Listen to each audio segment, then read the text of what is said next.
Hello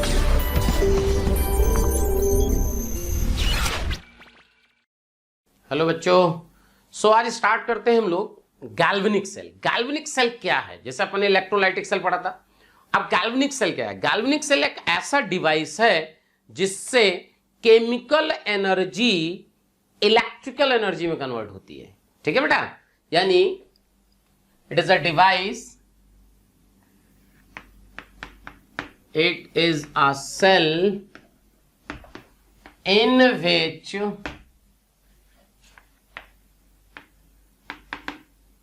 chemical energy is converted into electrical energy। देखो बेटा, clear? in this a spontaneous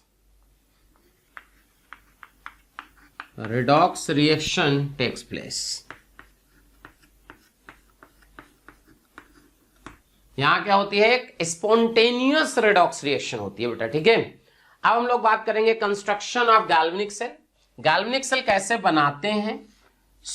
होता क्या है, जैसे इलेक्ट्रोलाइटिक सेल में हमने क्या किया था, एक ही सेल लिए थे। यहां पे बेटा गैल्वेनिक सेल में क्या होता है, दो हाफ सेल लेते हैं। ध्यान से, जिसका सोल्यूशन लेते हैं जिस मेटल का, उसी की रॉड डिप करते हैं।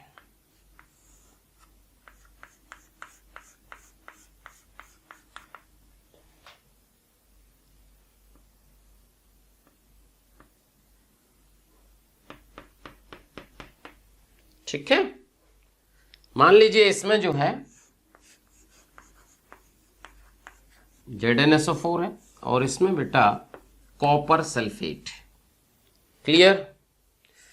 इसको बोलते हैं एनोड, यहां होता है ऑक्सीडेशन, और इसको बोलते हैं निगेटिव इलेक्ट्रोड। इसको क्या बोलते हैं? Negative electrode. ठीक है, इसको हम लोग निगेटिव इलेक्ट्रोड बोलते हैं। क्यों बोलते हैं भी बताएंगे।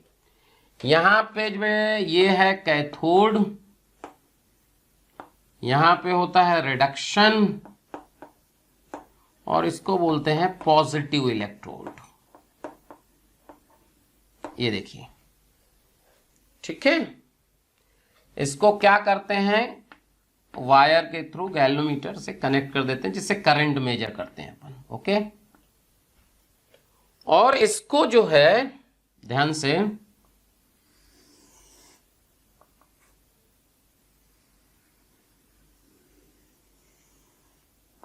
सॉल्ट बिस से क्या करते हैं अपन, कनेक्ट कर देते हैं।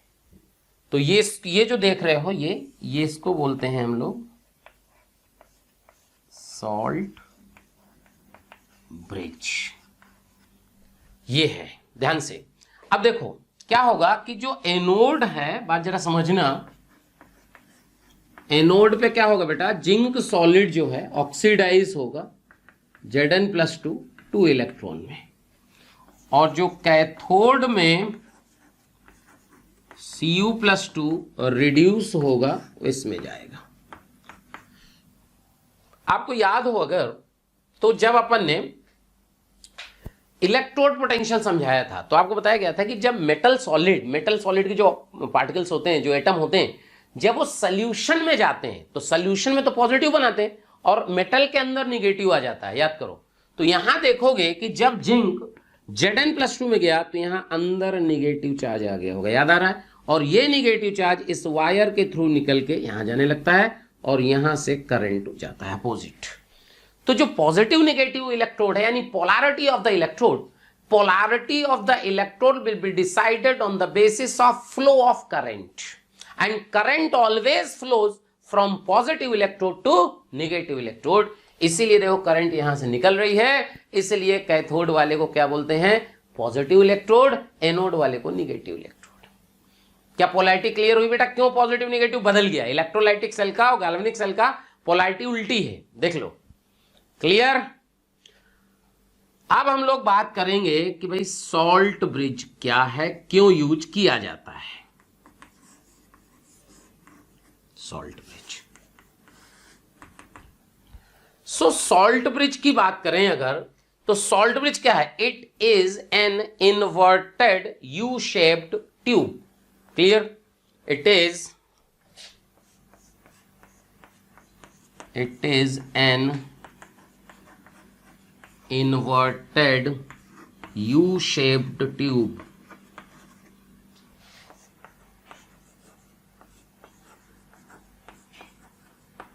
containing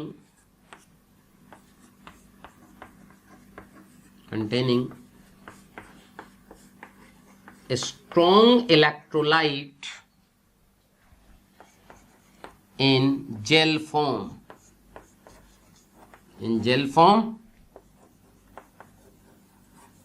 mixed with agar। ठीक है, यानी ये इन्वर्टेड यू शेप ट्यूब होता है और इसमें एक स्ट्रॉन्ग इलेक्ट्रोलाइट, ठीक है, स्ट्रॉन्ग इलेक्ट्रोलाइट पेस्ट के फॉर्म में, जेल के फॉर्म में रखते हैं। क्यों? क्योंकि अगर लिक्विड फॉर्म में रख दोगे तो सीधे नीचे गिर जाएगा बेटा, देख लो।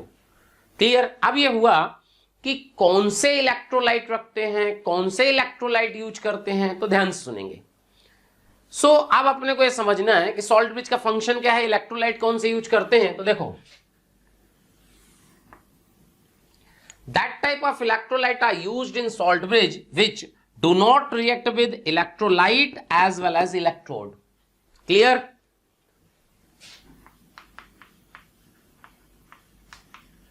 That type of electrolyte are used in salt bridge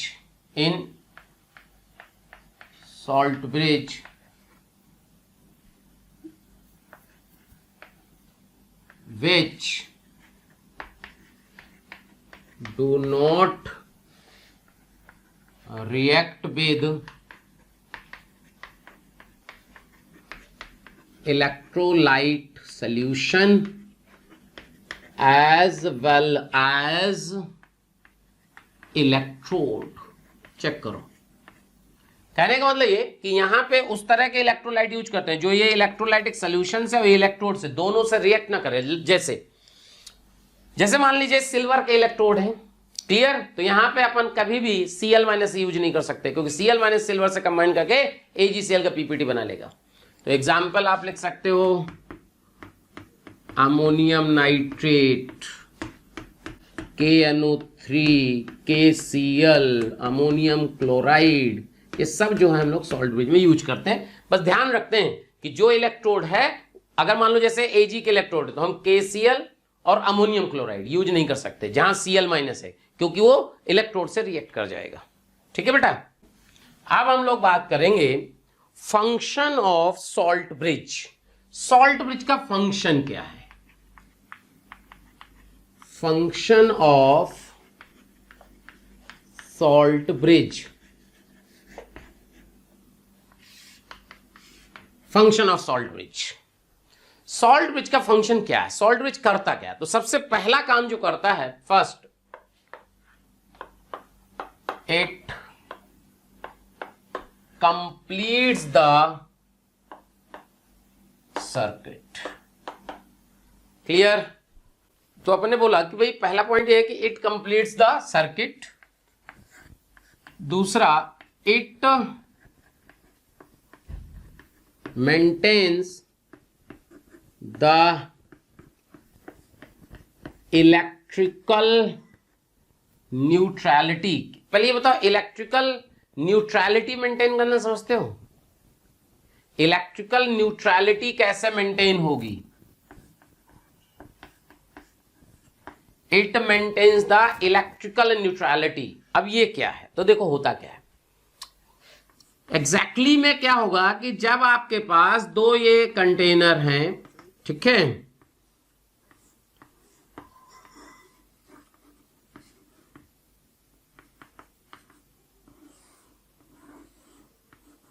जैसे जुड़ा हुआ है, ठीक है बेटा। तो क्या होगा कि जब यहां पे मान लीजिए ये ऑक्सीडाइज हुआ, ये ऑक्सीडाइज हुआ जिंक है, जिंक Zn+2 में गया, तो क्या यहां पॉजिटिव चार्ज बढ़ गया? अच्छा, अगर यहां पॉजिटिव बढ़ गया, यहां नेगेटिव बढ़ गया। अच्छा, एक कंटेनर में पॉजिटिव, एक में नेगेटिव, तो क्या होगा कि यहां दोनों के बीच में पोटेंशियल डिफरेंस आ जाएगा और यहां जंक्शन पोटेंशियल आ जाएगा, और जंक्शन पोटेंशियल आते ही ये रीडिंग कम हो जाएगी। तो इलेक्ट्रिकल न्यूट्रलिटी कैसे मेंटेन होती है, समझना कि इलेक्ट्रिकल न्यूट्रलिटी कैसे मेंटेन होती है। तो जब यहां से पॉजिटिव चार्ज यहां बढ़ा, तो इस जो सॉल्ट ब्रिज का जो इलेक्ट्रोलाइट है उसका जो निगेटिव पार्ट है वो खट से यहां आ जाता है और यहां पॉजिटिव चार्ज आ जाता है। तो ये इलेक्ट्रिकल न्यूट्रलिटी मेंटेन करता है, जिससे जंक्शन पोटेंशियल डेवलप नहीं होने पाता। ये मेन चीज है सॉल्ट ब्रिज की। और एक बात, कभी क्वेश्चन पूछा जाए कि सॉल्ट ब्रिज क्या गैल्वेनिक सेल के लिए नेसेसरी है? नहीं, बिना सॉल्ट ब्रिज के भी बहुत सारी रिएक्शन होती हैं, पोरस बाउंड्री लगा के काम होता है। तो salt bridge is not necessary, ठीक है।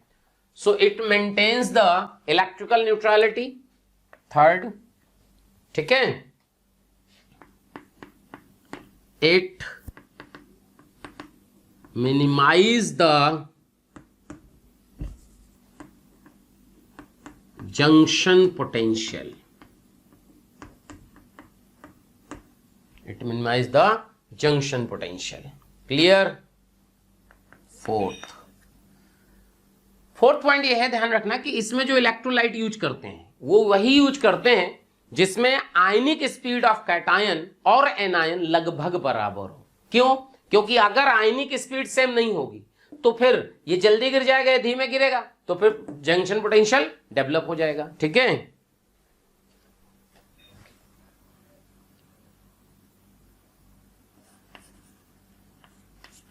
The ionic speed of cation and anion of electrolyte used in salt bridge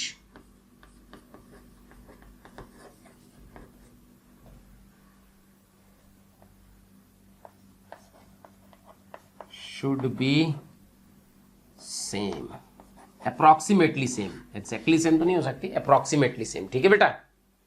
ये कहानी है सॉल्ट ब्रिज की। क्या समझ में आया? ठीक है। अब आता है cell representation. Cell representation, cell representation कैसे सेल को रिप्रेजेंट करते हैं? तो जो एनोड में हो रहा हो पहले वो लिख दो, दो लाइन सॉल्ट ब्रिज को बताएंगी, और फिर कैथोड में जो हो रहा हो वो लिख दो। ये है सेल रिप्रेजेंटेशन। जैसे जिंक पहले जिंक+2 में जा रहा है और कैथोड में कॉपर+2 से कॉपर सॉलिड बन रहा है, ठीक है। गैल्वेनिक सेल में अगर जिंक का एनोड और कॉपर का कैथोड हो उसे डेनियल सेल कहते हैं। तो बेसिकली ये डेनियल सेल है। क्लियर है? कोई डाउट हो तो बोल दीजिए, ठीक है। तो ये सेल रिप्रेजेंटेशन आ गया। क्लियर? अपना हाफ सेल रिएक्शन कैथोड की क्या होती है, एनोड की क्या होती है, सॉल्ट ब्रिज क्या होता है, सॉल्ट ब्रिज का फंक्शन क्या होता है, ये अपन ने पढ़ा। थैंक यू स्टूडेंट्स, इतना स्नेह और प्यार देने के लिए। आप लोगों ने मेरे को और मोशन परिवार को जो प्यार दिया है, जो स्नेह दिया है, मैं उसके लिए धन्यवाद कहता हूं। हजारों बच्चे हमारे वीडियो लेक्चर देख के लाभान्वित हो रहे हैं। बेटा, आप सभी बच्चों से रिक्वेस्ट है कि डिस्क्रिप्शन बॉक्स में जाइए और लिंक को क्लिक करिए और फ्री में अपना रजिस्ट्रेशन मोशन में सुनिश्चित करें। साथ ही साथ जिन बच्चों को डाउट सॉल्विंग और स्टडी मटेरियल की भी सुविधा चाहिए वो लिंक पे जाएं और क्लिक करें और प्रीमियम कोर्स के लिए अप्लाई कर सकते हैं बेटा। तो बच्चों, हम लोग पढ़ने वाले हैं calculation for E naught cell. देखो ई नोट सेल कैसे निकालते हैं, बहुत इंपॉर्टेंट क्वेश्चन है, फिर बता दो, क्वेश्चन आता है एग्जाम में।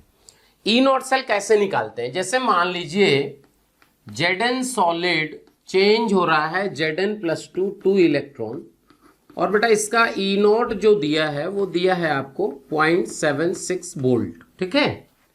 और Cu+2 2 electron gives Cu solid इसका ई नॉट दिया है 0.34 वोल्ट। ओके, अब ये दोनों हाफ सेल हो गई। अगर इनको ऐड कर दें तो Zn सॉलिड Cu+2 से चेंज हो रहा है Zn+2 Cu सॉलिड, और इसका ई नॉट आता है 0.76 प्लस 0.34, दिस इज 1.1 वोल्ट। अब देखो एक बात समझो, इसका मतलब हमने क्या किया है, ई नॉट को ऐड कर दिया। लेकिन अपन क्या करते हैं थर्मोडायनेमिक्स में, अगर आपने पढ़ा होगा कि ई नॉट जो होता है वो इंटेंसिव प्रॉपर्टी होता है। ई नॉट क्या होता है, E naught is an intensive property. Intensive property का मतलब non additive in nature, that is non additive in nature. यानी आप डायरेक्ट इसको ऐड नहीं कर सकते, लेकिन यहां आपने ऐड किया है।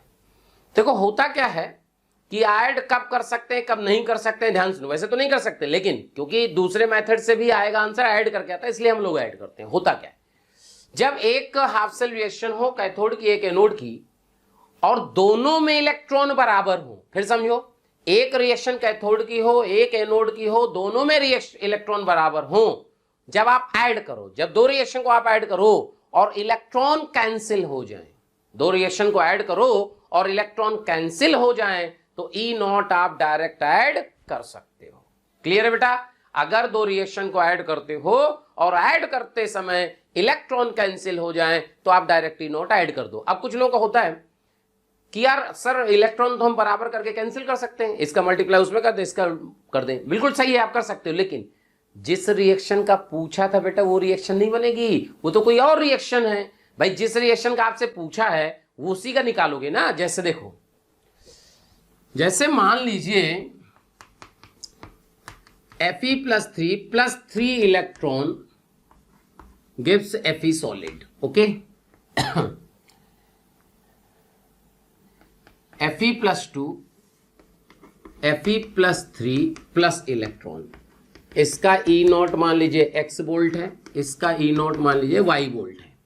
करा फाइंड ई नॉट Fe+2 से Fe सॉलिड। ये देखिए आपको इसका ई नॉट फाइंड करना है, तो आप क्या करोगे, ए रिएक्शन बनाओगे कि ये कैसे होगी। रिएक्शन आपको ये बनानी है, देखिए Fe+2 2 electron gives Fe solid, ये बनानी है। अब आप क्या कर सकते हो कि आप क्या करो, ध्यान सुनो, अपन क्या करें इस बार, ये तो सीधे ही आ गया, इन दोनों रिएक्शन को ऐड कर दो। देखो इन दोनों को ऐड करो, Fe+3 गायब हो जाएगा, ये आ जाएगा, और इसका ई नॉट जो आ जाएगा वो x+y, और ये नहीं होगा।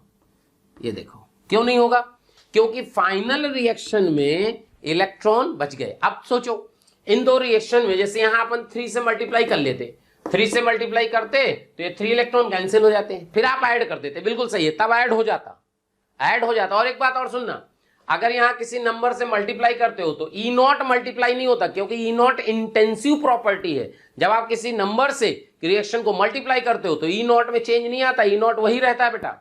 सो जो है अपन क्या करते हैं, अगर 3 से मल्टीप्लाई कर लेते इसको तो 3Fe+3 आ जाता, लेकिन यहां इस रिएक्शन में देखो Fe+3 Fe+2 है, तो 3 वाला फैक्टर तो नहीं चाहिए हमने को। तो इसका मतलब क्या होता है कि जब आप मल्टीप्लाई करके इलेक्ट्रॉन कैंसिल करने की कोशिश करते हो तो इलेक्ट्रॉन बैलेंस हो जाते हैं, लेकिन रिएक्शन दूसरी आ जाती है। आपसे बेटा पूछा इसका है तो इसी का बताइएगा ना। इसका मतलब ये हुआ कि इसमें डायरेक्ट, ध्यान रखो, अगर कभी भी किसी रिएक्शन में इलेक्ट्रॉन दिख गए तो डायरेक्ट आप इसको ऐड नहीं कर सकते। तो अब क्या करते हैं, कैसे करते हैं, तो देखो क्या होता है, delta G not. Delta G not जो होता है वो एक्सटेंसिव प्रॉपर्टी होती है।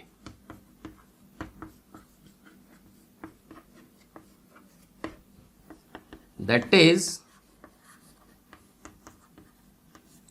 Additive in nature. ओके, ये एडिटिव इन नेचर होती है।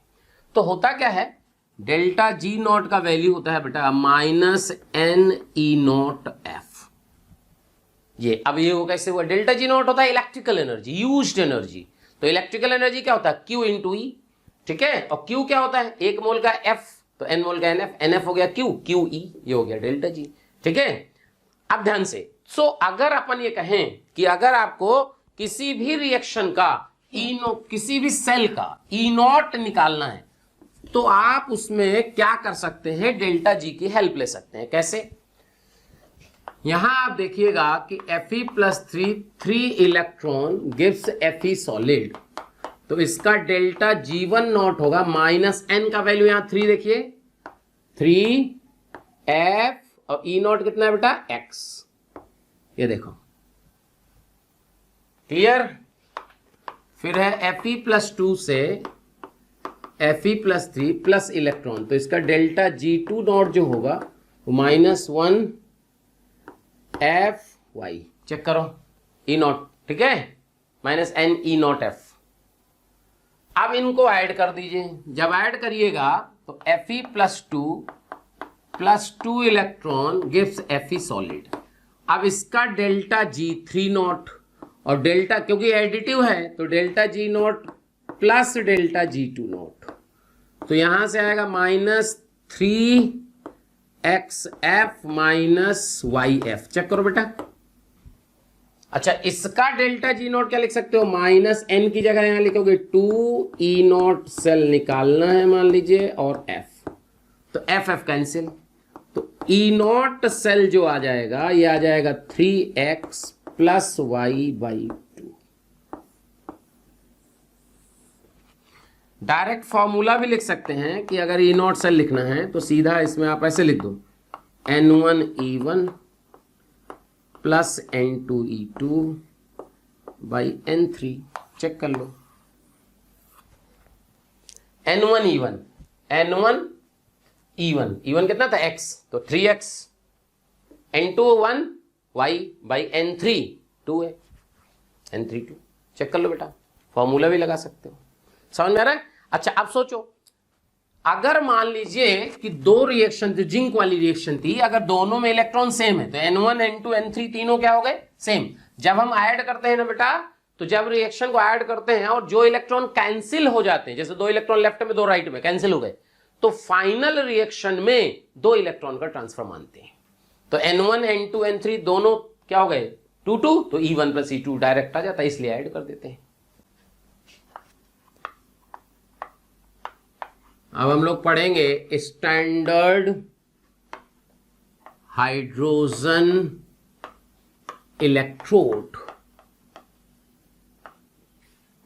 देखिए, स्टैंडर्ड हाइड्रोजन इलेक्ट्रोड को प्राइमरी रेफरेंस इलेक्ट्रोड बोलते हैं, ठीक है। It is also known as primary reference electrode. होता क्या है एग्जैक्टली में, देखिए यहां पे 1 मोलर HCl,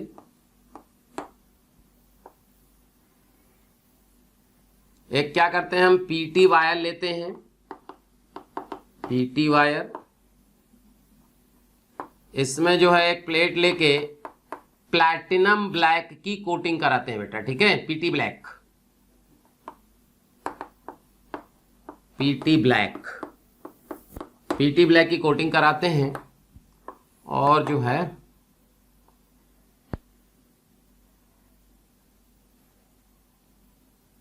यहां से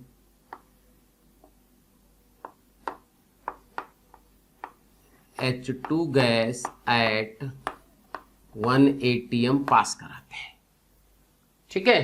तो होता क्या है कि जब ये H2 गैस आती है, ध्यान से, तो ये आके यहां एडजॉर्ब हो जाती है। देखो बेसिकली क्या होता है कि जब हम कोई भी हाफ सेल बनाते हैं तो आपको बताया गया था कि जिस मेटल की रॉड है उसी का सोल्यूशन है, तो यहां सोल्यूशन H+ का है तो रॉड होनी चाहिए H2 की, बट आप H2 की रॉड तो ला ही नहीं सकते, H2 गैस है बेटा, रॉड कैसे लाओगे, तो इसलिए उसमें क्या करते हैं PT ब्लैक में H2 को एडजॉर्ब करा लेते हैं, जिससे सेल बन जाता है।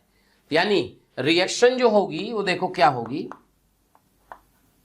कैथोड का रिएक्शन होगा 2H+2 electron gives H2 gas, और एनोड का जो होगा वो होगा बेटा H2 गैस से 2H++2 इलेक्ट्रॉन। खास बात, इसका E नोट 0 वोल्ट और इसका E नोट 0 वोल्ट, दोनों का 0 वोल्ट होता है। रेफरेंस इलेक्ट्रोड इसलिए यूज करते हैं क्योंकि इसकी हेल्प से आप कंप्लीट सेल बना सकते हैं। ठीक है, अब वो कैसे बनाते हैं? तो देखो, अगर मान लीजिए कि आपके पास, देखना, आपके पास ये सेल है, कॉपर सल्फेट और ये कॉपर की रॉड। ओके, तो कॉपर सल्फेट और कॉपर रॉड, ये असेंबली आपके पास है, और आपको पता करना है कि इस सेल से कितना करंट आएगा। तो बेटा हाफ सेल से तो करंट आ ही नहीं सकता, तो हाफ सेल से कभी कोई करंट नहीं आता। इसका मतलब हुआ कि हमारे को इसमें कंप्लीट सेल बनाना पड़ेगा। अब कंप्लीट सेल कैसे बनाओगे? हाइड्रोजन इलेक्ट्रोड को ऐड करके। लेकिन अब समझना पड़ता है कि हाइड्रोजन इलेक्ट्रोड को हम एनोड बनाए कि कैथोड। इसके लिए फिर हम यूज करते हैं इलेक्ट्रोकेमिकल सीरीज। इलेक्ट्रोकेमिकल सीरीज में आप देखो, कॉपर और हाइड्रोजन में किसका रिडक्शन पोटेंशियल ज्यादा है? तो हम कहेंगे कि कॉपर का रिडक्शन पोटेंशियल ज्यादा है। अगर कॉपर का रिडक्शन पोटेंशियल ज्यादा है, इसका मतलब कॉपर रिड्यूस होगा तो हाइड्रोजन ऑक्सीडाइज होगा। इसका मतलब हाइड्रोजन को बनाएंगे एनोड और कॉपर को बनाएंगे बेटा कैथोड। तो इसका मतलब ये हुआ कि यहां पे हम क्या करेंगे, ध्यान से देखिएगा, यहां पे हम क्या करेंगे कि हाइड्रोजन इलेक्ट्रोड लेंगे, यहां से हाइड्रोजन इलेक्ट्रोड लेंगे ध्यान से, और इसको जो है सॉल्ट ब्रिज से कनेक्ट कर देंगे। ये देखिए, यहां पे जो है हाइड्रोजन इलेक्ट्रोड लेके सॉल्ट ब्रिज से कनेक्ट कर देंगे।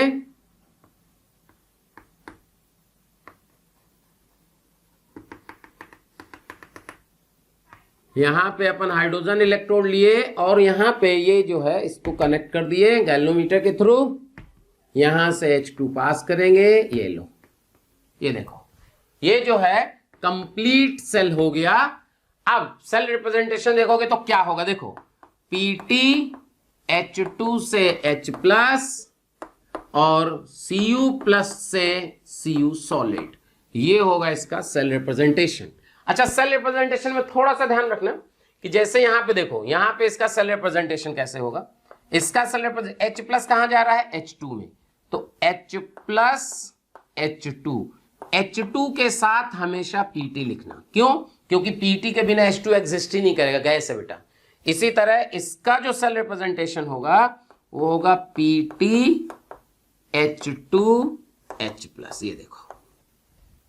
तो यहां पे इसी देखिए एनोड है, तो Pt एनोड हो गया, ये सॉल्ट ब्रिज, ये कैथोड। क्लियर बेटा? क्या बात क्लियर हो रही है? कहीं कोई डाउट हो तो बोल दीजिए। तो सिंपल सा तरीका ये है कि आपने क्या किया, H2 का एनोड बनाया, कॉपर का कैथोड बनाया।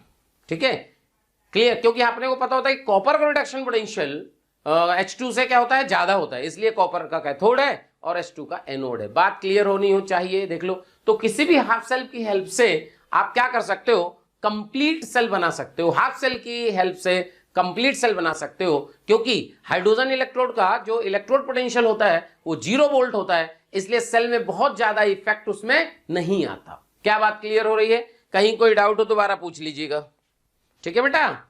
सो जो है, अब अपन पढ़ते हैं नर्स्ट इक्वेशन। नर्स्ट इक्वेशन क्या है? बेसिकली नर्स्ट इक्वेशन क्या होता है कि जैसे आपने स्टैंडर्ड इलेक्ट्रोड पोटेंशियल पढ़ा, वो तो 1 मोलर कंसंट्रेशन में होता है।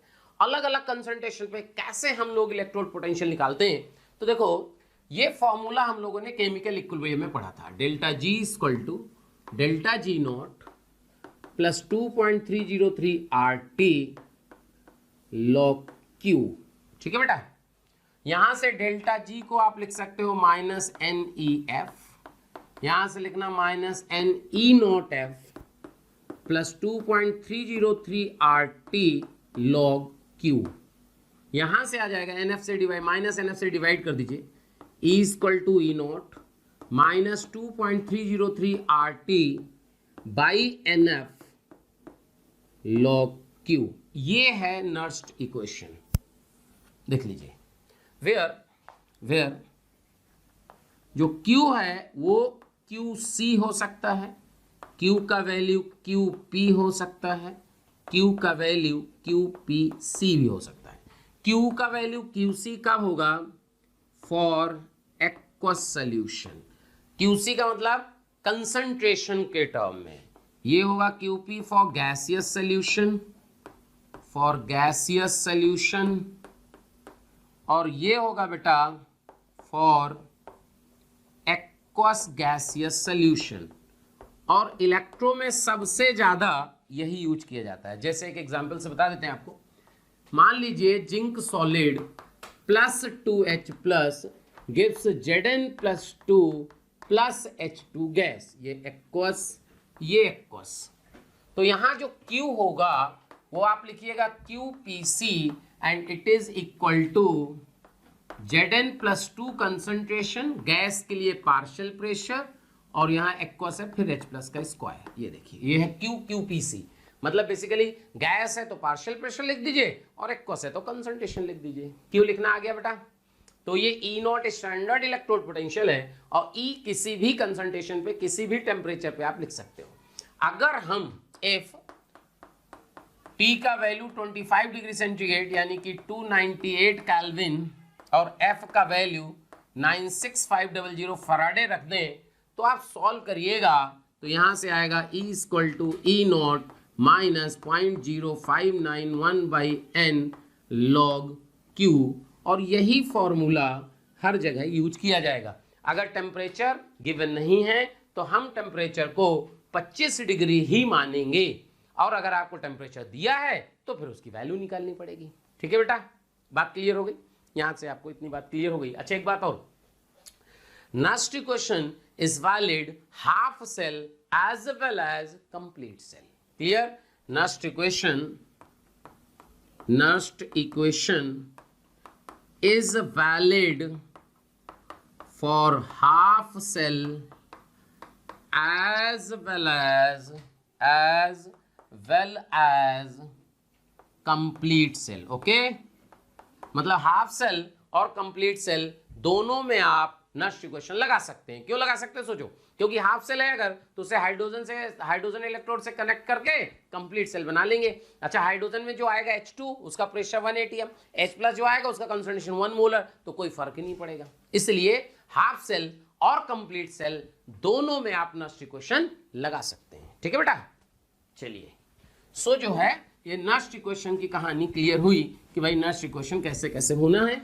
अब देखिएगा प्यारे बच्चों, बहुत सारे बच्चों के कमेंट आ रहे हैं ना कि आप इस टॉपिक पे वीडियो बनाइए। तो मैं बच्चों आपको बताना चाहता हूं कि ऐसा हो सकता है कि वो वीडियो ऑलरेडी चैनल में पड़ा हो। उसके लिए आपको करना क्या है कि मोशन के चैनल को सब्सक्राइब करना है और बेल आइकन को हिट करना है, जिससे आपके कोई भी नोटिफिकेशन मिस ना हो। हम कोशिश करेंगे कि आपकी जो डिमांड है मोशन परिवार पूरी करे। नेक्स्ट क्वेश्चन की बात समझ में आ गई? अब क्या होता है कि देखो,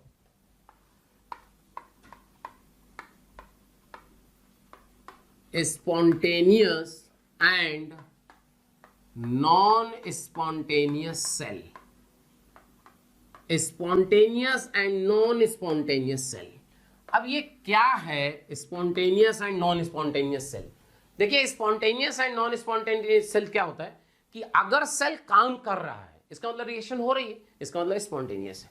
और अगर सेल काम नहीं कर रहा है इसका मतलब वो नॉन स्पॉन्टेनियस है। होता क्या है एग्जैक्टली में, देखो जैसे आपको पता है कि डेल्टा जी का वैल्यू होता है -NEF। So if delta G negative हो तो याद करो रिएक्शन स्पॉन्टेनियस होती थी। अगर डेल्टा जी निगेटिव हो तो रिएक्शन क्या होती है? स्पॉन्टेनियस। अच्छा, डेल्टा जी निगेटिव इसका मतलब हुआ कि जो ई सेल होना चाहिए वो पॉजिटिव होगा। अगर ई सेल पॉजिटिव है तो उसे हम स्पॉन्टेनियस सेल कहते हैं।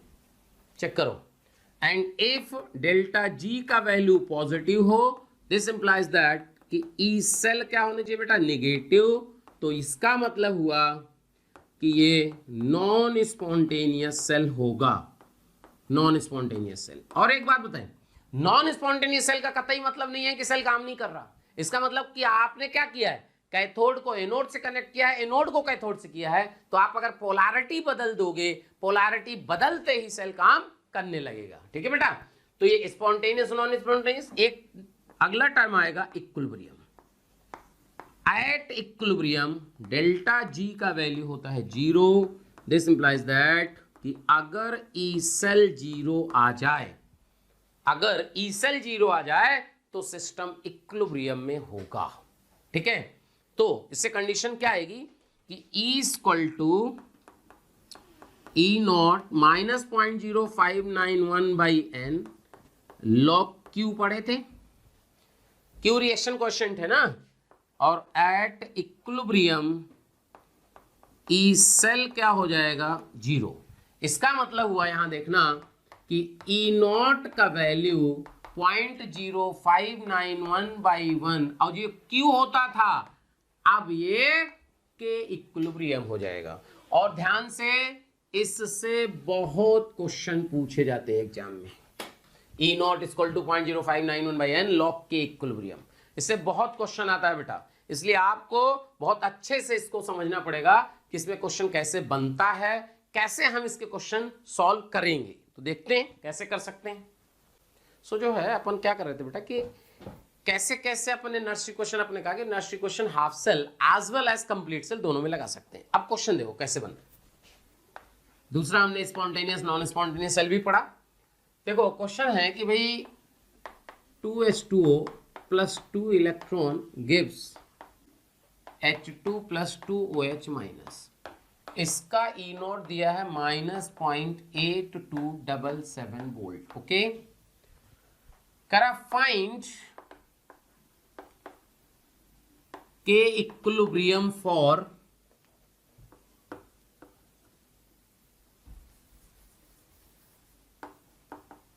(2H2O gives H3O plus OH minus), इसका अपने को इक्विलिब्रियम कांस्टेंट फाइंड करना है। ठीक है, पहले बात तो एक बात समझो ध्यान से, गड़बड़ मत करना।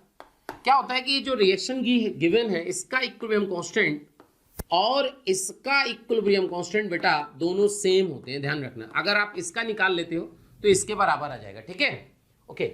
सो अब अपने को गिवन क्या है, देखो अपने को गिवन है 2H2O plus 2 electron gives H2 plus 2OH minus. अब आप एक काम करो, इसमें रिएक्शन एक लिखो अपनी तरफ से, H2 से 2H प्लस 2 इलेक्ट्रॉन। अच्छा, इसका ई नोट आपको गिवन है -0.8277 और बेटा इसका ई नोट होता है 0 वोल्ट, अपने पढ़ा था। अगर इनको ऐड कर दें तो क्या फाइनल रिएक्शन आएगी, यहां से आएगी 2H plus 2OH minus. Check करना बेटा, ठीक है। और इस रिएक्शन में इलेक्ट्रॉन ट्रांसफर आएंगे 2 और ई नॉट डायरेक्ट ऐड हो जाएगा -0.8277। ध्यान से अगर इसको डिवाइड कर दो, डिवाइड करोगे तो यहां से आ जाएगा H प्लस OH माइनस और ई नॉट का वैल्यू ये यही रहेगा, ध्यान रखना। बस फर्क कहां आएगा कि इस रिएक्शन में 2 इलेक्ट्रॉन का ट्रांसफर था, तो अब इस रिएक्शन में 1 इलेक्ट्रॉन का ट्रांसफर आएगा, यानी ई नॉट पता चल गया। और ई नॉट का वैल्यू लिखना 0.0591 बाई 1 लॉग के इक्विलिब्रियम। चेक करो, और ई नॉट का वैल्यू है -0.8277, this divide by 0.0591 equal to log के इक्विलिब्रियम। ओके, और ये लगभग जो है -14 के आसपास आएगा लॉग के इक्विलिब्रियम। सो के इक्विलिब्रियम का वैल्यू आएगा 10 की पावर -14। चेक कर लो बेटा, ये है क्वेश्चन। यानी बहुत आसान सा क्वेश्चन होता है। करना क्या होता है आपको, सबसे इंपॉर्टेंट चीज क्या है, सबसे इंपॉर्टेंट चीज है इसमें ई नॉट सेल निकालना। एक बार अगर आप ई नॉट सेल निकाल लेते हैं तो ई नॉट सेल निकालते ही तुरंत आंसर आ जाता है। क्या भाई बात क्लियर हो रही है? तो कहानी क्लियर हो गई कि आपको देखो 2 रिएक्शन गिवन होंगी, उनको बना के ई नॉट सेल निकाल लेंगे, ई नॉट सेल निकालते ही फॉर्मूला लगाएंगे, आंसर आ जाएगा। क्या भाई बात समझ में आ रही है? देख लीजिए तो कैसे अपन क्वेश्चन कर रहे हैं, ये बात क्लियर होनी चाहिए। क्लियर है बेटा? अब आता है types of electrode.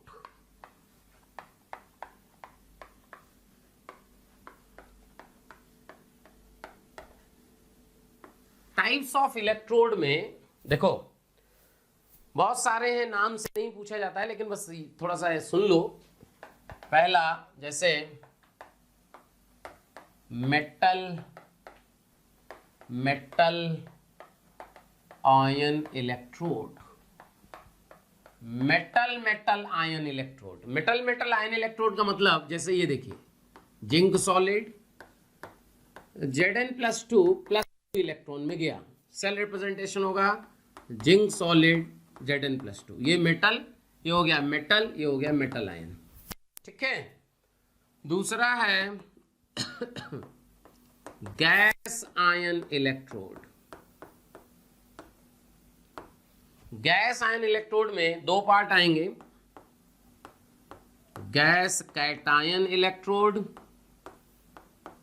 Gas cation electrode, like H2 से 2H+, ये देखो ये हो गया गैस कैटायन, इसका रिप्रेजेंटेशन PtH2H+, याद आया। दूसरा जो है होता है गैस एनायन इलेक्ट्रोड। सो गैस एनायन इलेक्ट्रोड क्या होता है, जैसे Cl2+2 इलेक्ट्रॉन गिव्स 2Cl-, ये देखिए। ठीक है, इसका रिप्रेजेंटेशन क्या होगा, PtCl2 से Cl-, ये देखिए। ठीक है बेटा, तो गैस आयन इलेक्ट्रोड में कहानी क्लियर हो गई कि भाई metal metal ion electrode, gas ion, gas cation, clear. So जो है हम लोग पढ़ने वाले हैं बेटा कॉन्सेंट्रेशन सेल। कॉन्सेंट्रेशन सेल क्या है, बात जरा समझिएगा। द सेल, बात जरा क्लियर करना, the cell in which electrodes are made from the same material. Check करो बेटा, मतलब जो इलेक्ट्रोड्स हैं वो सेम मटेरियल के बने होने चाहिए।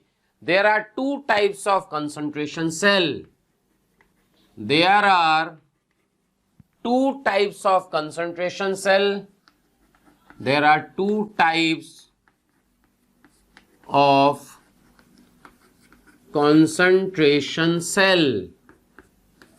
समझना बेटा, फर्स्ट होता है, फर्स्ट है इलेक्ट्रोलाइटिक कंसंट्रेशन सेल। चेक करो, इलेक्ट्रोलाइटिक कंसंट्रेशन सेल। अभी वो यार ये इलेक्ट्रोलाइटिक कंसंट्रेशन सेल क्या है, तो समझो the cell in which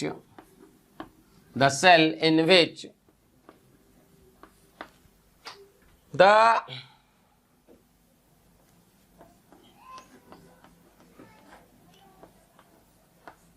electrolyte, the cell in which electrolyte are same but have different concentration। Check करो बेटा, चेक करिए, the cell in which the electrolyte are same but different, have different concentration. Check करो, मतलब clear हुआ कि electrolyte तो same होना चाहिए लेकिन जो कंसंट्रेशन है उनका वो डिफरेंट होना चाहिए। जैसे देखो, मान लीजिए Ag से AgNO3 और फिर लिखा हो AgCl से Ag, ये देखो, चेक करो, तो यहां ये 0.1 मोलर दिया है, ठीक है, और यहां पे आपका जो है सैचुरेटेड सोल्यूशन है सपोज। तो जब सैचुरेटेड सोल्यूशन है तो यहां AgCl का Ag+ का कंसंट्रेशन क्या आ जाएगा, √Ksp। चेक करो, और यहाँ Ag+ का आ गया, यानी कंसंट्रेशन क्या हो गया, डिफरेंट हो गया। अगर डिफरेंट कंसंट्रेशन है इसका मतलब ये इलेक्ट्रोलाइटिक सेल है। ठीक है, दूसरा होता है electrodes concentration cell.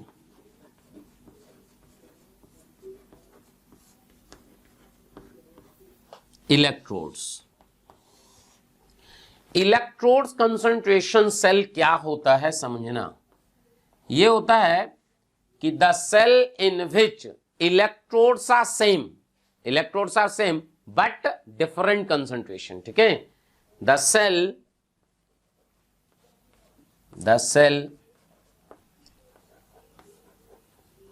in which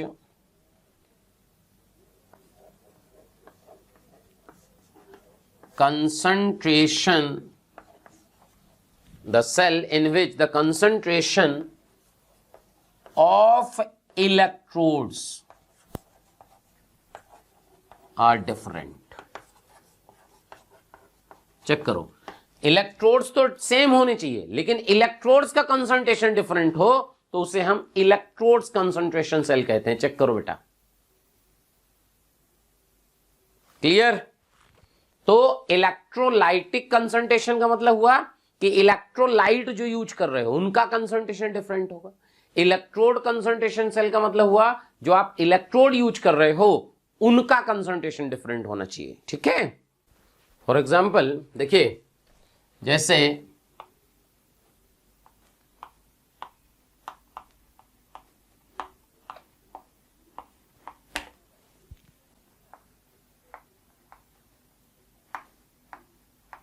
ये देखिए, मान लिया ऐसा ये आपको सेल दिया है, यहां 1 मोलर, यहां 1 मोलर C1 C2, ये देखो। यानी कहने का मतलब क्या हुआ कि जिंक प्लस 2 का कंसंट्रेशन तो सेम है, लेकिन जो इलेक्ट्रोड्स हैं, जिंक के इलेक्ट्रोड हैं, उनका कंसंट्रेशन डिफरेंट है। तो इसको हम कहेंगे इलेक्ट्रोड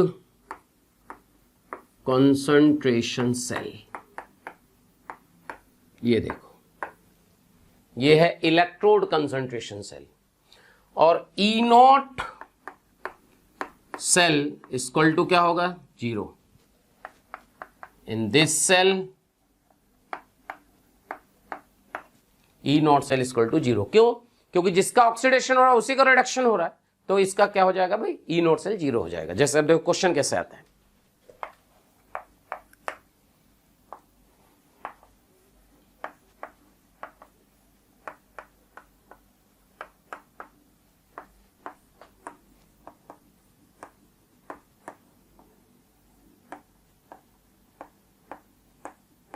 ये देखो, गिवन KSP ऑफ AgCl 10 की पावर -10, तो बोला फाइंड ई सेल। ये देखो, ई सेल फाइंड करना है। तो देखो बात समझो, अगर इसका रिएक्शन की बात करें तो पहली रिएक्शन बेटा क्या होगी? Ag गया Ag प्लस प्लस इलेक्ट्रॉन में, और ये 1 मोलर है तो Ag भी यहां 1 मोलर होगा। दूसरी रिएक्शन होगी Ag plus electron gives Ag, और इसकी सॉल्युबिलिटी अगर S मान ली जाए तो देखो फाइनल रिएक्शन क्या लिख पाओगे आप?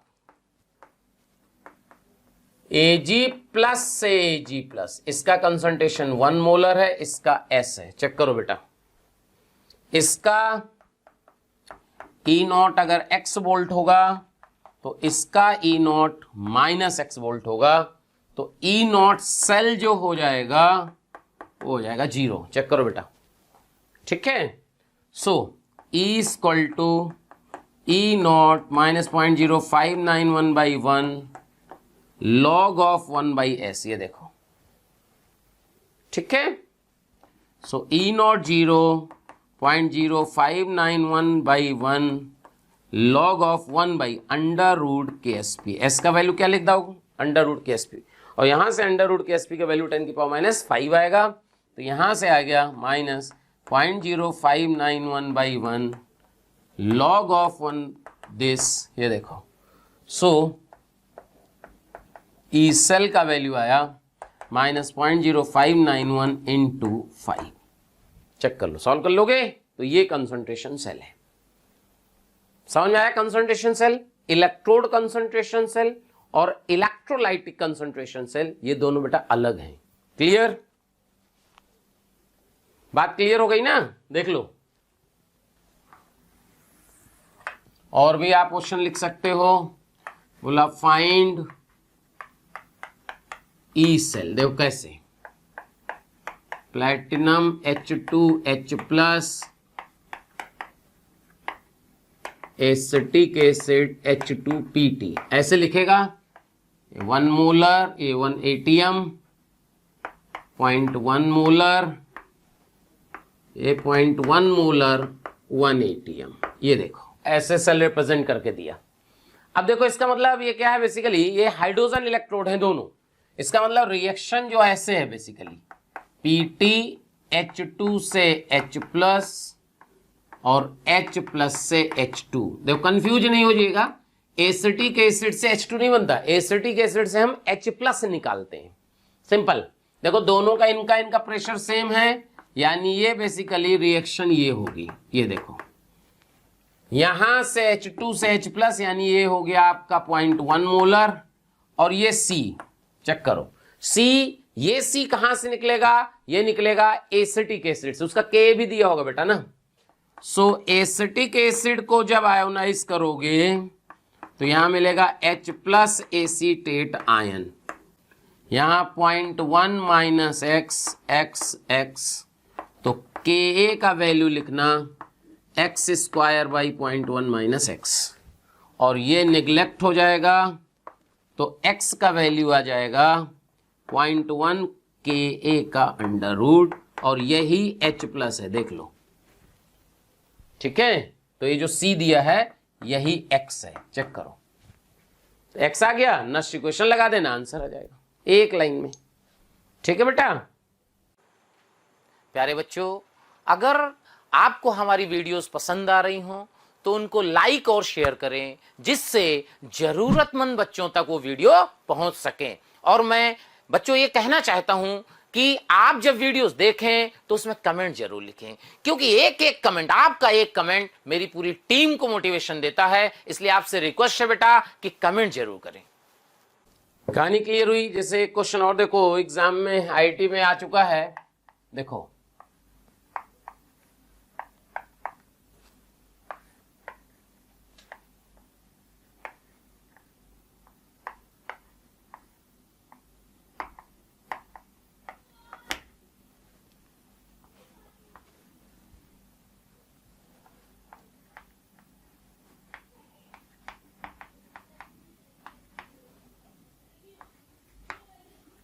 यहां से ये देखो ऐसे सेल रिप्रेजेंट करके दिया है। ठीक है, गिवन क्या क्या है इसमें, गिवन है आपका KSP ऑफ AgCl 10 की पावर -10, KSP ऑफ AgBr 10 की पावर -13। ठीक है बेटा, और कह रहा है find E cell, find E cell. So अब इसमें आपको समझना पड़ेगा कि ये क्या दिया है, कैसे इसका समझा जाए, मामला क्या है। तो देखो यहां से, ये देखो यहां से Ag सॉलिड AgCl में जा रहा है। चेक करो बेटा, Ag सॉलिड कहां जा रहा है, AgCl में। इसका मतलब जो सेल है ना, बेसिकली आप अगर सेल की बात करोगे तो ये इस तरह है, Ag से Ag प्लस और Ag प्लस से Ag, ये सेल है। और ये जो Ag प्लस आएगा वो यहां से आएगा और Ag प्लस एक यहां से आएगा। चेक करो, तो क्योंकि यहां देखो AgCl KCl के साथ दिया है, सो KSP ऑफ AgCl को आप लिख सकते हैं Ag plus Cl minus, this is equal to 10 की पावर -10। अच्छा, Cl माइनस का कंसंट्रेशन देखो 0.2 दिया है भाई। KCl अगर 0.2 है ना बेटा, तो Cl माइनस भी 0.2 ही होगा। तो यहां से यहां अगर हम कह दें कि ये S1 है और ये S2 है, तो यहां से जो S1, ये S1 हो गया, इक्वल टू आएगा 10 की पावर -10 बाई 0.2, तो ये आएगा 5 इंटू 10 की पावर -10। चेक करो बेटा, S1 का वैल्यू आ गया।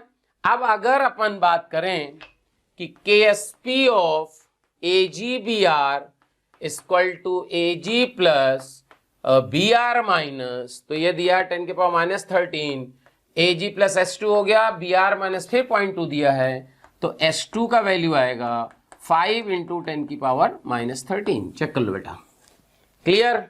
अगर यहां से आप रिएक्शन लिखोगे तो क्या Ag प्लस में गया और इसका कंसंट्रेशन क्या है S1, और दूसरी रिएक्शन होगी Ag plus electron, Ag solid गया, इसका कंसंट्रेशन S2, तो यहां से आ जाएगा Ag प्लस से Ag प्लस और ये आ जाएगा बेटा S2 और ये S1।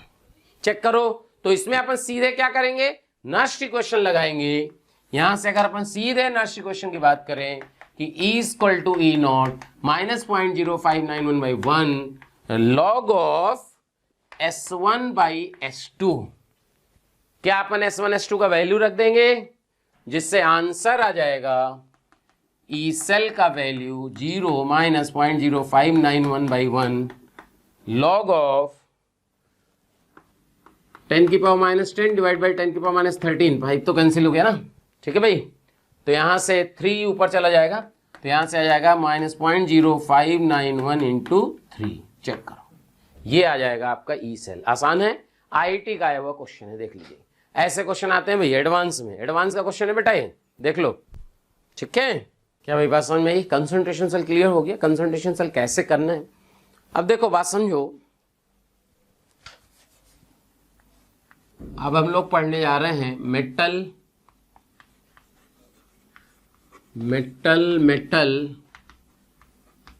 इनसॉल्युबल सॉल्ट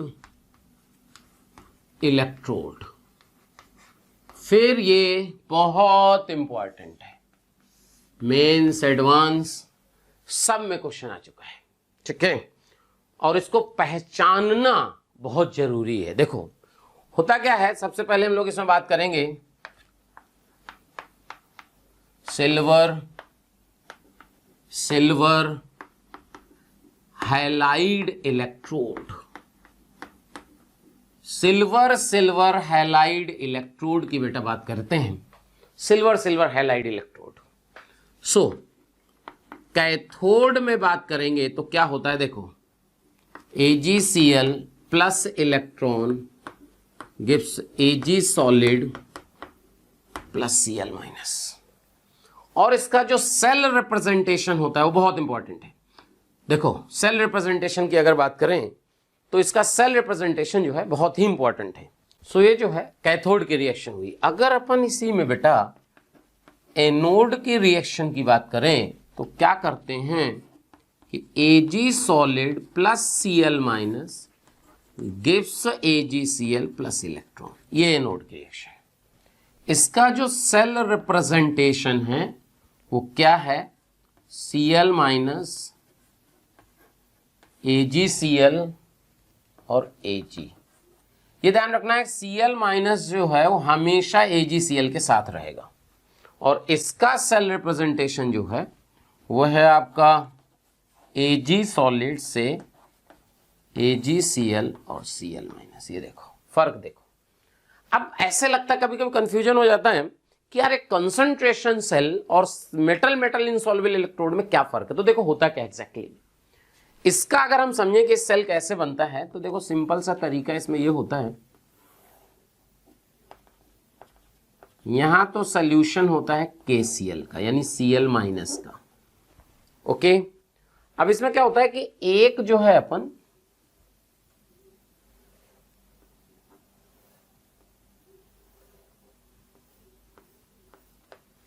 ये जो है ये Ag वायर है, ओके। और इसमें जो है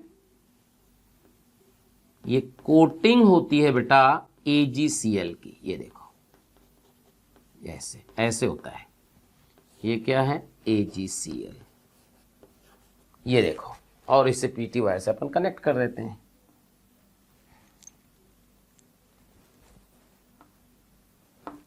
ठीक है। ये ऐसे होता है। तो यहां Ag और AgCl एक साथ रहते हैं, देखो, और Cl माइनस बाहर रहता है। तो इसलिए कह रहे हैं कि AgCl के साथ ही Cl माइनस होगा, क्योंकि AgCl के कांटेक्ट में कौन है, Cl माइनस। Ag तो अंदर है, ये कोटेड Ag की वायर होती है, कोटेड विद AgCl। तो ये Ag प्लस से Ag नहीं है, ये अलग चीज है। यहां देखो ये जो Ag है या तो Ag प्लस में इसमें जाके Cl माइनस से AgCl बना देता है, बेसिकली एजी प्लस में नहीं जाता इसमें। सोच के देखो क्यों, क्योंकि क्या होगा कि जो ये अंदर वाला एजी है वो जैसे एजी प्लस में जाएगा खट से सीएल माइनस पीपीटी बना देगा एजीसीएल में, यानी इसको आप एजी से एजी प्लस नहीं लिख सकते। ध्यान रखना, इंपॉर्टेंट कॉन्सेप्ट है, ठीक है।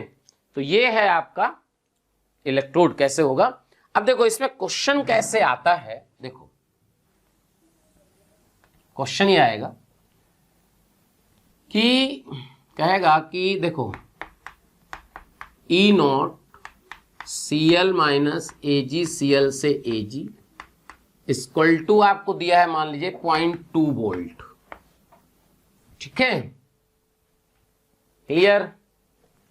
और ई नॉट एजी प्लस से एजी दिया है आपको 0.79 वोल्ट, ठीक है। ये हमने ऐसे रफली वैल्यू दे दी है, मतलब ऐसा कोई नहीं कि यही होता है।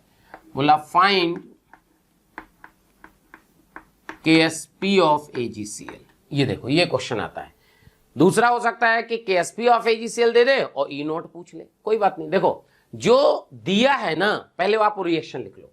जो आपको पहली रिएक्शन दिया वो कैथोड की है, तो कैथोड में क्या हुआ है, AgCl plus electron gives Ag solid plus Cl minus, और इसका E नॉट दिया है आपको 0.2 वोल्ट, ये देखो, ठीक। और दूसरी रिएक्शन आपको गिवन है बेटा Ag plus electron gives Ag solid, और इसका E नॉट दिया है 0.79 वोल्ट, ठीक। अब आपको करना क्या है, कभी भी आपसे KSP पूछा है या KSP दिया है तो इन दो रिएक्शन को यूज करके ऐसी रिएक्शन बनाना है जिसका कि तुम्हें इक्विलिब्रियम कांस्टेंट पता हो। तो अगर इन दोनों को यूज करें तो अपन क्या कर सकते हैं, चेक करें। सेकेंड रिएक्शन को रिवर्स करके ऐड कर दो ऊपर वाले में। जब सेकेंड रिएक्शन को रिवर्स करके ऊपर वाले रिएक्शन में ऐड करोगे तो क्या आपको रिएक्शन मिल जाएगी Ag प्लस Cl माइनस। देखो सेकेंड रिएक्शन को रिवर्स किया तो माइनस 0.79 हो गया, और E नॉट सेल जो आया, E नॉट सेल वो आ गया 0.2 माइनस 0.79 यानी माइनस 0.59। चेक करो, चेक करो बेटा, क्लियर। अब अगर इसको हम इक्विलिब्रियम में मान लें तो क्या इक्विलिब्रियम में ई सेल 0 हो जाएगा, और अगर इक्विलिब्रियम में ई सेल 0 हो गया समझो तो क्या सीधे फार्मूला लगा दो इक्विलिब्रियम वाला जो अपन ने बताया था पहले, याद करो। At equilibrium E naught cell बराबर होता है 0.0591 बाई n, 1 है, लॉग ऑफ के इक्विलिब्रियम यहां पे जो हो KSP हो जाएगा minus 0.59, 0.0591 by 1 log of KSP। Check करो बेटा, सो यहां से लॉग ऑफ KSP की वैल्यू आ गई -10 लगभग, तो KSP का वैल्यू आ गया 10 की पावर -10। ये देखो कहानी समझ में आई। ये क्वेश्चन है, इंपॉर्टेंट है बेटा। इसी सीरीज में अगला पार्ट होता है calomel electrode. Calomel electrode, calomel electrode को हम सेकेंडरी रेफरेंस इलेक्ट्रोड भी बोलते हैं, क्योंकि जो प्राइमरी रेफरेंस इलेक्ट्रोड होता है हाइड्रोजन इलेक्ट्रोड, उसका ट्रांसपोर्टेशन आसान नहीं होता। कांच का ग्लास होता है, जार होता है, तो फूटने का चांस रहता है, इसलिए अपन इसको यूज करते हैं। तो देखो अगर इसको कैथोड की तरह यूज करें, कैथोड की तरह, तो क्या होता है देखो बेटा, Hg2Cl2 plus 2 electron gives 2Hg liquid plus 2Cl minus, उसी तरह बिल्कुल।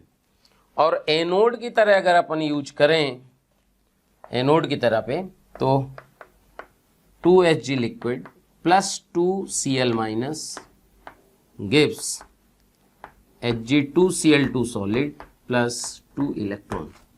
बिल्कुल जो ऊपर वाला पड़े वही है। यहां पे इसका सेल रिप्रेजेंटेशन होगा Cl माइनस Hg2Cl2 से Hg, क्योंकि वही पेस्ट फॉर्म में फिर रहेगा। और यहां इसका रिप्रेजेंटेशन होगा Hg Hg2Cl2 Cl माइनस। ये जो Cl माइनस है वो हमेशा ध्यान रखना इसके साथ रहेगा। तो सेल रिप्रेजेंटेशन से भी इलेक्ट्रोड पोटेंशियल पूछ लेता है। क्या कहानी क्लियर हो रही है? देख लीजिए। क्या भाई बात समझ में आई? कहानी क्लियर हुई बेटा कैसे करना है? तो बेटा क्रैश कोर्स है, क्रैश कोर्स में बहुत सारा पढ़ाया नहीं जा सकता है, 3 लेक्चर में आपको खत्म करना है। क्लियर है? तो अपन क्या करते हैं, जैसे कोरोजन ओरोजन है वो सब आप एनसीईआरटी से पढ़ सकते हैं। अपन ने 3 पार्ट की बात की थी, इलेक्ट्रोलाइसिस, गैल्वेनिक सेल और कंडक्टेंस। तो तीनों पार्ट आपको बढ़िया से पढ़ा दिया जाएगा। ठीक है बेटा, चलो। सो जो है अब हम लोग पढ़ेंगे primary cell and secondary cell. देखो primary cell and secondary cell की अगर बात करें कि किसे हम प्राइमरी सेल कहते हैं, किसे सेकेंडरी सेल कहते हैं, बहुत सीधा सा तरीका है। क्या होता है कि 2 प्रकार के सेल होते हैं, एक चार्जेबल और एक यूज एंड थ्रो। क्लियर सुने होगे। सो प्राइमरी का मतलब सिंगल, प्राइमरी सेल का मतलब होता है जितने भी नॉन रिचार्जेबल सेल होते हैं उन्हें हम प्राइमरी सेल कहते हैं। क्लियर बेटा? All non rechargeable cell are known as primary cell. Clear? तो जो अपने डेनियल सेल होते हैं, लेक्लांसे सेल होते हैं, सब प्राइमरी सेल होते हैं। ये सब आता भी नहीं है एग्जाम में, आप एनसीईआरटी से एक बार देख लेना। सेकेंडरी सेल क्या होते हैं? जो रिचार्जेबल सेल होते हैं उन्हें हम सेकेंडरी सेल कहते हैं। अच्छा, सेकेंडरी सेल में एक सेल बहुत इंपॉर्टेंट है जिससे क्वेश्चन आ जाता है और आ चुका है, वो है लेड स्टोरेज बैटरी। तो अपन केवल इसमें जो है क्रैश कोर्स में पढ़ेंगे बेटा लेड स्टोरेज बैटरी। सो लेड स्टोरेज बैटरी की बात की जाए कि ये क्या है, तो देखो लेड स्टोरेज बैटरी क्या होती है, ये आपके घर में इन्वर्टर होता होगा, उसमें ये बैटरी यूज होती है। क्या होता है कि जितने भी सेकेंडरी सेल होते हैं, ध्यान सुनिएगा, जितने भी सेकेंडरी सेल होते हैं वो सारे गैल्वेनिक सेल भी होते हैं और इलेक्ट्रोलाइटिक सेल भी होते हैं। जब वो चार्ज होते हैं, सोचो जब वो चार्ज होते हैं तो क्या होता है उनमें, क्या इलेक्ट्रिकल एनर्जी केमिकल एनर्जी में स्टोर हो रही होती है। तो जब इलेक्ट्रिकल एनर्जी केमिकल एनर्जी में स्टोर हो रही होती है तो वो यूज होते हैं इलेक्ट्रोलाइटिक सेल में। और जब वो डिस्चार्ज होते हैं तो जो केमिकल एनर्जी है वो इलेक्ट्रिकल एनर्जी प्रोवाइड करती है, तो गैल्वेनिक सेल होता है। क्या बेटा बात समझ में आ रही है? कोई डाउट हो तो बोलो। और प्राइमरी सेल क्या होते हैं, इसमें क्वेश्चन बन सकता है। प्राइमरी सेल हमेशा गैल्वेनिक सेल होते हैं, क्योंकि चार्जिंग का तो उसमें कोई पॉइंट ही नहीं, हमेशा डिस्चार्ज होते हैं, तो समझ में आ रहा है वो गैल्वेनिक सेल होते हैं। ठीक है बेटा? तो लेड स्टोरेज बैटरी की बात की जाए तो जो इसमें एनोड होता है, एनोड वो होता है लेड का, और जो बेटा कैथोड होता है वो होता है PbO2 का, और जो इलेक्ट्रोलाइट होता है, इलेक्ट्रोलाइट ये होता है कॉन्सनट्रेटेड H2SO4। ये लगभग जो है 30 to 40% वेट बाई वेट होता है। ठीक है, ये है। सो अगर मान लो कि एनोड की रिएक्शन क्या होती है, तो जो Pb सॉलिड है वो SO4-2 से रिएक्शन करता है और लेड सल्फेट बनाता है सॉलिड। क्लियर? और जो कैथोड की रिएक्शन होती है उसमें क्या होता है कि जो PbO2 है ये सल्फेट से रिएक्शन ये भी करता है और यहाँ बनाता है PbSO4। बैलेंस कर लीजिएगा तो यहाँ आ जाएगा 2H2O, चेक करो बेटा, यहाँ आ जाएगा आपका 4H+, ठीक है, और यहाँ पे प्लस 2 इलेक्ट्रॉन आ जाएंगे, चेक कर लो। क्लियर?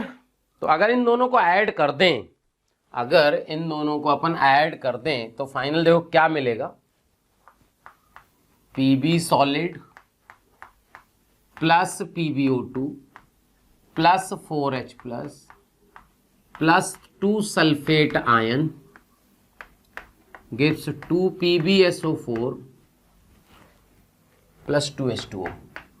ये देखिए, इससे को आप जो है ऐसे लिख सकते हैं Pb solid plus PbO2 plus 2H2SO4 gives 2 PbSO4 plus 2 water. ये देखिए, क्लियर। सबसे इंपॉर्टेंट पार्ट इसमें होता है n फैक्टर ऑफ H2SO4 और ये होता है 1। जनरली क्या होता है कि हम लोग बात करते हैं H2SO4 की तो उसका n फैक्टर हमेशा 2 लिया जाता है, लेकिन इस लेड स्टोरेज बैटरी में H2SO4 का n फैक्टर 1 होता है। ये ही आप अपने आप में क्वेश्चन है, क्यों ऐसा है? क्योंकि H2SO4 के 2 मोल यूज हो रहे हैं बेटा और 2 इलेक्ट्रॉन का ट्रांसफर हो रहा है, तो 2 मोल में 2 इलेक्ट्रॉन का ट्रांसफर, तो n फैक्टर होता है इलेक्ट्रॉन ट्रांसफर पर मोल, तो 1 मोल में 1 इलेक्ट्रॉन आएगा। ये इंपॉर्टेंट क्वेश्चन है, क्लियर। अब इसमें देखो ध्यान से, इसमें क्वेश्चन क्या आया था? इसमें क्वेश्चन जो आया था आईआईटी में आया था एडवांस में, सब्जेक्टिव क्वेश्चन ना। क्वेश्चन ये था कि बिगिनिंग में जब आपने H2SO4 लिया, ध्यान सुन लेना, एग्जैक्ट डाटा तो नहीं है, बिगिनिंग में जब आपने H2SO4 लिया तो बिगिनिंग में H2SO4 का क्या था कि आपको डेंसिटी दी थी और परसेंटेज वेट बाई वेट दिया था, ठीक है बेटा। बिगिनिंग में at T = 0, T = 0, percentage weight by weight H2SO4 मान लीजिए दिया है आपको W1, ठीक है, एंड डेंसिटी ऑफ सॉल्यूशन दिया है D1, ठीक है बेटा, क्लियर। आफ्टर